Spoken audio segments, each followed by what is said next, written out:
The thunder of jets in an open sky, a streak of gray, and a cheerful... A loop, a whirl, and a vertical climb, and once again you'll know it's time for the adventures of Rocky and Bullwinkle and friends. Starring that supersonic speedster, Rocket J. Squirrel, with his pal Bullwinkle the Moose, and a host of others. Hurry, Bullwinkle! The show's about to start! I'm coming as fast as I can. Wave to the people! Yay! Now what are you doing? Signing autographs. Let's see. John Smith.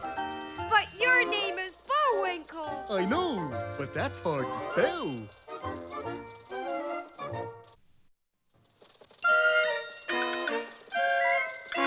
We're gonna have a lot of fun. Come on and join us. Sure, there's always room for one more.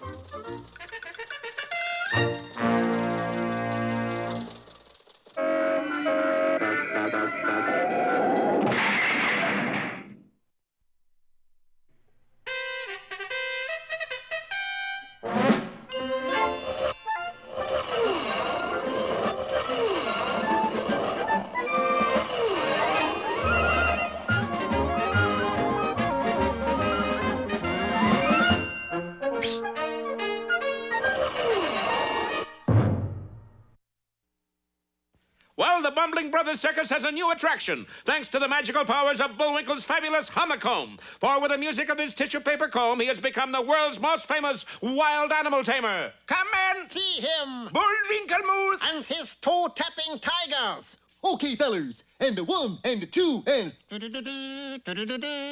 Yes, to the tune of Bullwinkle's honeycomb, the animals did things never before seen in any circus ring. What's more, they seemed to love their trainer. At the end of each performance, they carried him off on their shoulders. Boy, Bullwinkle, you're sensational. Okay, fellers, break it up. Oh! Of course, all the customers loved the act. Yay! All except 2. Boo! And they weren't exactly customers. They had sneaked in under the tent wall. Snitch. Come on, Natasha, we consult Fireside Book of Fiendish Plans. Boris, we can walk out with everybody else. Please, Natasha, I'm a professional sneak. So? I sneaked in, I sneak out. Of course, the 2 circus owners, Hugo and I Go Bumbling, were delighted with the new act. Boys, the circus is simply rolling in that green stuff. And you know what green stuff we mean? Spinach? Chlorophyll? Money! Oh, that. But unfortunately, their relation was short-lived, for as the circus swung south into Nevada and Arizona, they ran into... Rain! Rain? In Arizona? In Nevada? In August? Impossible! Yes, for day after day, the circus wagon splashed through the mud, or tried to. Boy, this wagon is really stuck. Hey, how do we get out of this mud? Mud? What's mud? You kidding? It's what you get when you mix earth and rain. What's rain? This is rain. I gonnies, I thought it was a mirage. But it never rains in Arizona in August. There is less rain in August than any other month. Well, how much is there in the other months? None. That ought to make August pretty dry, all right. Of course, there's nothing that's less fun than a soggy circus, so the attendants fell off sharply. Hugo, there's only 2 people in the audience. And I got a confession, I go. One of them is my mother-in-law. That's funny. Why? The other one is my mother-in-law. Of course, it wasn't long before the cash box was empty, and still the circus rolled disconsolately from town to town. But strange as it seems, as soon as it left the town, the sun came out and shone brightly. Bullwinkle, those rain clouds seem to be following us. Was it something we said? And that's pretty strange. I think I'll go up and take a look. You mean? Yeah, give me a toss up there. Right, Rock. Where are you fellas going? We're out to lunch. Okay, Bullwinkle, let's go. Holly! And Bullwinkle flung the plucky squirrel into the air. Up, up, up he went. But just as he reached the clouds, he happened to glance down and... Hokey smoke, Bullwinkle. I see it all now. Well, you should. You're high enough. No, I mean I know what's making it rain on our circus. But But at that moment, the sharp-eyed squirrel zoomed into a cloud bank and... Come in, Rocky, come in, Rocky. But not a word more could Bullwinkle hear. And what's more, Rocky didn't emerge from the cloud bank. Come out, Rocky, come out, Rocky. Well, things look pretty bad. Yeah, maybe if I comb my hair a different way. And even worse, at that very second, million-volt charges of lightning began to flash through the cloud. Don't fail to see our next episode, Looney Lightning, or Nuts and Bolts.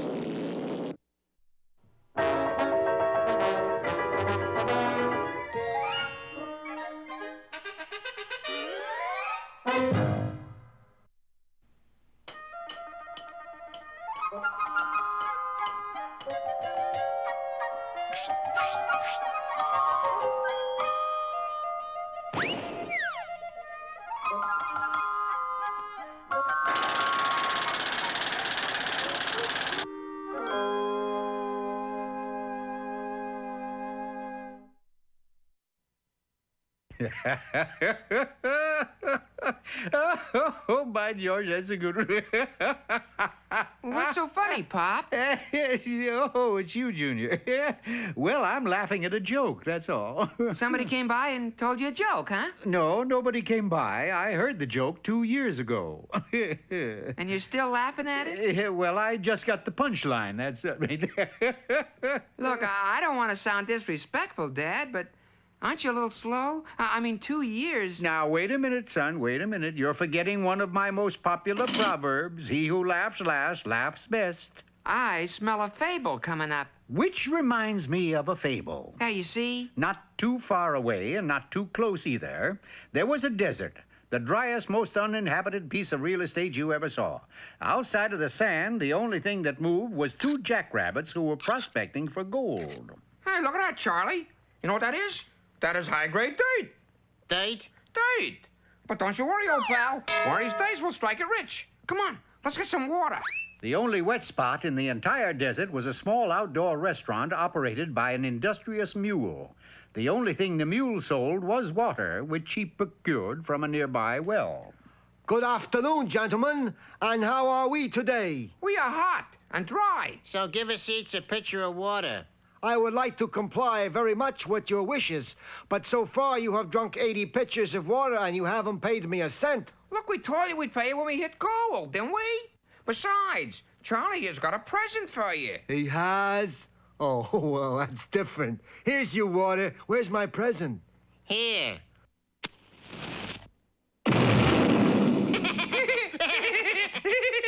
He fell for it. He fell for it. Hey, that was a good one, Charlie. And the following day found the jackrabbits back on the job. And just like the day before, they eventually wound up at the mule's restaurant. No, I regret to say you get no water unless you pay for it. Look, Mule. Charlie's awful sorry about the cigar joke yesterday. Ain't you, Charlie? Oh, yeah. Matter of fact, to make up for it, I went into town. I bought you a real good one. Here. Well, I suppose it would be silly of me to hold a grudge. Very well. You can have your water today. Are you sure this cigar is good? It's good, all right. Good and powerful. You did it, Charlie. You did it. You went and fooled them again. Now, on the following day, a very strange thing happened. Acting on a hunch, the 2 jackrabbits took a sample of dirt into the assayer's office and were told it contained not only gold, but silver, uranium, and even lanolin. And they were rich. That's right, Mule. Me and Charlie are billionaires. Here, have a cigar. No, you don't. Look. Flem and me are leaving for France. And before we go, we thought we'd try and make up for all the nasty tricks we played on you. No cigars, please. Just pay me the money you owe. Mule, you hurt me, honest. Oh, very well. But I warn you. Say, this is good. I told you. Well, Flem, let's go. You know, I'm kind of proud of you, Charlie. For a minute there, I thought you was going to give that mule another exploding cigar. Oh, fun's fun, Flem, but after all... Well, sir, no one can have more fun in Paris than 2 jackrabbits, especially if they're rich. Ah, this is what I call real living. By the way, how long have we been here? 2 years and 11 days. Ah, this is living all right. Sure is. Only we better go a little easier on our money. How much have we got left? $1.50. Well, the spree was over, and there was nothing left to do but to return to the desert and dig for more gold. This is hard work. Let's quit and get some water.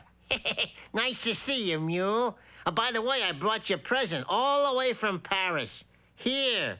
The mule took one look at the cigar and promptly headed for parts unknown. As for the Jackrabbits, they decided to get their own water. But can you imagine their surprise at finding the well empty? Hey, Mule, come back. Let us out of here. So the mule had the last laugh after all. And that's why I say, he who laughs last laughs best. Gee, that's a swell fable, Pop. And a pretty good moral, too. Yeah, only a pretty good one? Well, I can think of a better one. All right, let's have it. You never miss the waiter till the well runs dry. You never did? Oh, Junior. And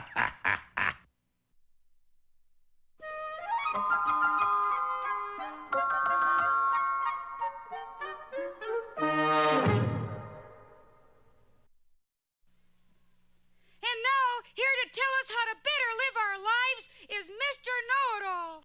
Hello, lovers of the good life. Today we are going to learn how to avoid tipping the waiter. Check is $3.29. 15% tip is customary. Keep a sharp eye now and you will learn to save a fortune. Waiter, heavens to Betsy Ross. There's a live fly in my dessert. I refuse to tip. Fly is no longer alive. $3.29. Please expect larger tip additional effort. Which brings us to the fainting method, operating on the simple premise that when you faint, someone will carry you outside for fresh air.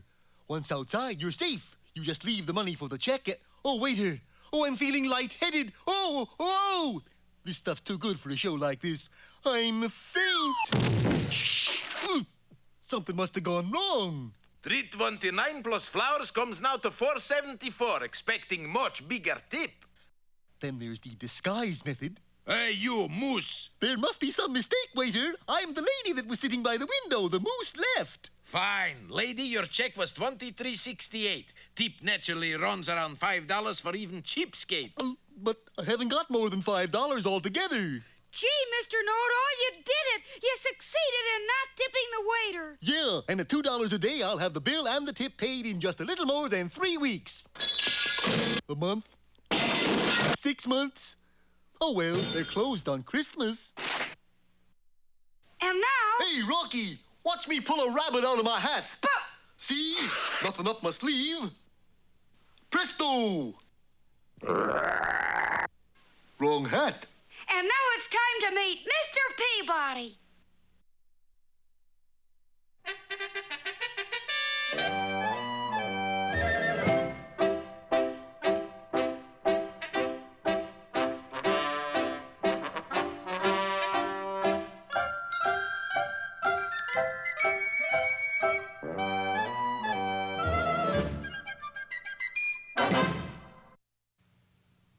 Peabody here. You're just in time to join Sherman and me on another journey into history. What year shall I set the Wayback Machine for, Mr. Peabody? 1191, Sherman. And the place? The Holy Land, where we look in on the Crusades led by that indestructible English monarch, Richard the Lionhearted. The Wayback transported Sherman and me to our destination, but as luck would have it, we arrived in the midst of a battle royal between the Saracens and the English. However, it was a battle of short duration. Golly, Mr. Peabody, all of a sudden everybody stopped fighting. I beg your pardon, soldier, but has the enemy surrendered? Oh, no, it's merely tea time. We always stop for our afternoon tea. Taking advantage of the brief recess, Sherman and I proceeded to seek out King Richard. It wasn't until we came across a regal tent at the rear of the lines that we heard... You dared to attack the King of England, do you? Well, take that. And that! Sounds like King Richard's in trouble. We entered, but saw no signs of the enemy. Arm yourselves if you value your lives. But who are you fighting? Him. Good heavens, a mouse. Yes. I was halfway through my Roquefort when the monster attacked. Couldn't you scare him off? Me scare him? Surely your majesty is not afraid of mice. Mice, fish, canaries, people, buildings, trees, you name it, I'm afraid of it. But why do they call you lion-hearted? A misnomer. Actually, I'm chicken-hearted. I would imagine that the war is going badly. Oh, yes. So far, I've lost 2 wedges of Roquefort, a slice of Limburger. Not your war, Your Highness. The war outside. Oh, that one. Yes, I wonder how it's going. We soon found out. Bad news, Your Grace! Out with it, man. Are we retreating? Worse than that, we've run out of tea. That is bad news. The situation called for an urgent meeting between Richard and his chiefs of staff. I say we should call the whole thing off. We're running low on crumpets. Gentlemen, I have a plan that would end the war in 1 hour. Wizard. Absolutely wizard. What is your plan? Who leads the Saracens? Saladin. Then you meet Saladin on the field of battle. Whoever wins, wins the war. How does that strike you? Unconscious. We adjourned to a practice area where I drilled Richard in the art of medieval warfare. This is a crossbow, sire. You merely pull the trigger and release the arrow in the direction of your opponent. You mean like this? Yes, like that. Of course, your aim was bad. I see what you mean. Next, I instructed him in the handling of a mace. You mean you want me to smash that dummy with this? Exactly. Pretend it's Saladin. Oh, I can't do it. I'm much too much of a coward. You must force yourself, sire. Now swing, swing hard. And swing he did, launching a most prodigious blow. Couldn't I challenge Saladin to a game of parcheesi or something? No, you have to fight him.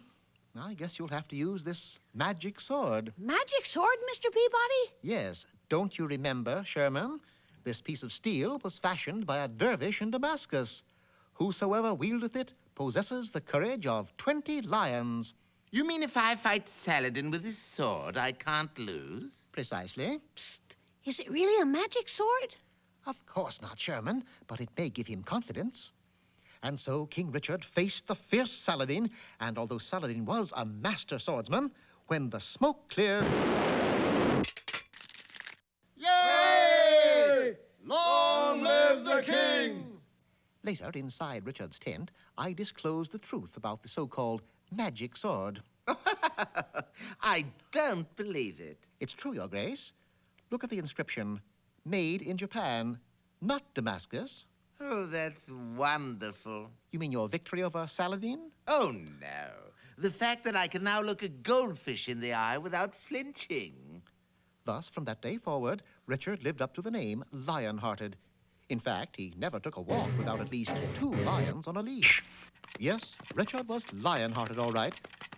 But of course, he was no fool.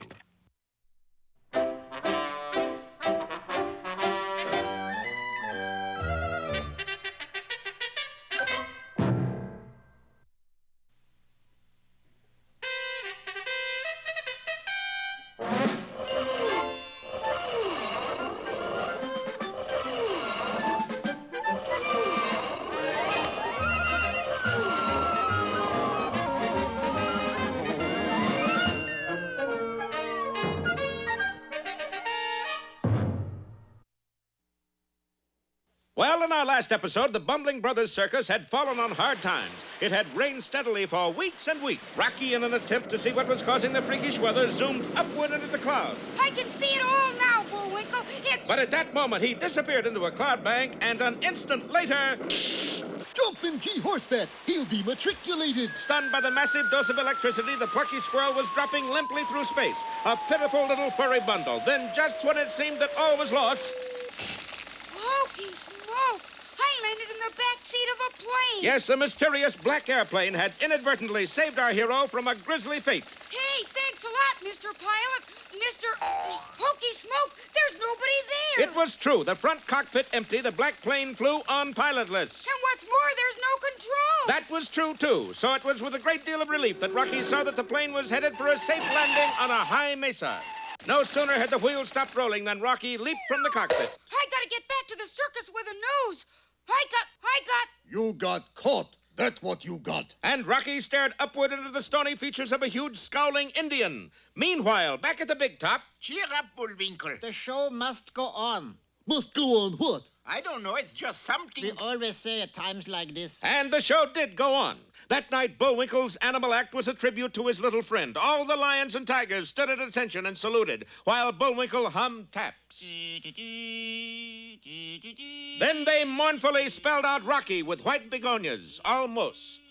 Meanwhile, in the town square outside, the Bumbling brothers were unveiling a statue of Rocky made out of genuine... Hey, wait, that's not Rocky. We know. It's really a Thaddeus J. Schlump. We added the goggles and tail ourselves. But why? We got a special low price. The statue was already in the park. The mayor sold it to us. And he threw in this brass cannon, too. Now, hold on. The mayor sold you a statue and a brass cannon? Certainly, it was such a bargain. We couldn't pass it up. And here he is now. Allow me to introduce myself. Mayor Avarice J. Ward Healer. Are you kidding? We already met the mayor this afternoon, and you aren't him. Well, you're mad the day, Mayor, that's why. And you're... the night mayor. I should have known. And further, if you'll notice the color from my beard, You're I'm also the old gray mayor.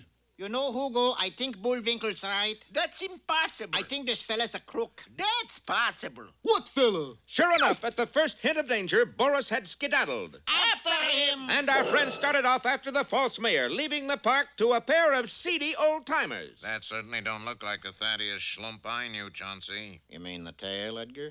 The tail I knew about. I just never saw him wear glasses. And meanwhile, what of Rocky himself? Well, he's tied to a stake in the middle of a mesa, awaiting heaven knows what. Yeah, what are we waiting for? We wait for Big Chief. It's pretty cold out here, you know. No worry. We build fire for you. And our hero's captor set fire to a pile of branches on which he was standing. Hey, you can't do that. Who say? The network say, quote, no cannibalism on TV, unquote. We don't eat you, just roast you. Oh, well, I guess that's okay then. And the network-approved flames licked higher and higher. Don't miss our next episode, The Fire Chaser, or Bullwinkle Goes to Blazes.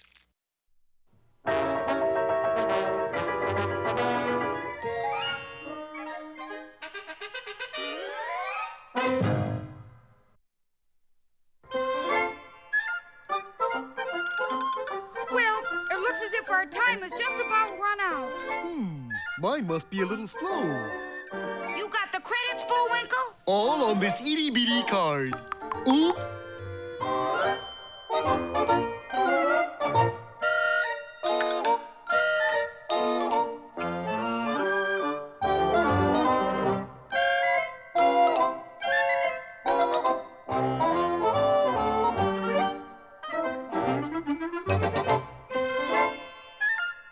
We're late again, Bullwinkle. Right. Bye now. See you next time.